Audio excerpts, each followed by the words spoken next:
ఉద్యోగస్తులకు ఎటువంటి ఇబ్బంది లేకుండా మనం ఏ విధంగా చేయొచ్చు అన్న ఆలోచనే చేసింది. కానీ అప్పుడు కూడా చంద్రబాబు నాయుడు గారి ప్రభుత్వం ఎక్కడా కూడా మీకు కష్టం కలిగించేటటువంటి ఒక్క నిర్ణయం కూడా గతంలో తీసుకోలేదు. ఇప్పుడు కూడా అటువంటి నిర్ణయాలు ఉండవు. మీ అందరికీ ఆమోదయోగ్యమైనటువంటి పిఆర్సీ కానీ ఐఆర్ కానీ ఇవన్నీ కూడా ఖచ్చితంగా మీకు దక్కుతాయి. ఆ రకంగా అవన్నీ సాధించడానికి ఇవాళ అశోక్ బాబు గారు ముఖ్యమంత్రి గారికి అత్యంత సన్నిహితంగా ఉండేటటువంటి వ్యక్తి.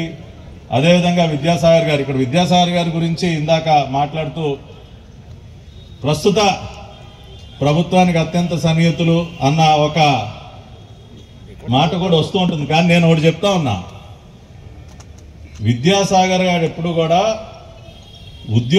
ఉద్యోగుల పక్షాన నిలబడతారు, ప్రజల పక్షాన నిలబడతారు, రాష్ట్ర హితం కోసం నిలబడతారు. కానీ ఆయన మా ఇంట్లో మనిషి కాదు, లేదంటే ఇంకొక రకంగా మాకు ఆయనకి సన్నిహిత సంబంధాలు కూడా ఏం లేదు. ఇవాళ మేము అందరం కూడా ముఖ్యమంత్రి గారి దగ్గర నుంచి, కాకపోతే అందరికీ ఒక రకమైనటువంటి గౌరవభావం ఉంది, అదైతే ఖచ్చితంగా ఉంది.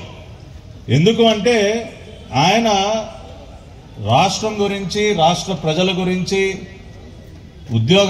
ఉద్యోగస్తుల హితం గురించి, ఒక మంచి గురించి ఆలోచించినటువంటి వ్యక్తి. కాబట్టి ఇవాళ రాష్ట్ర ముఖ్యమంత్రి గారి దగ్గర నుంచి అన్ని స్థాయిల్లో ఉన్నటువంటి వ్యక్తులందరికీ ఆయనంటే ఆ గౌరవం.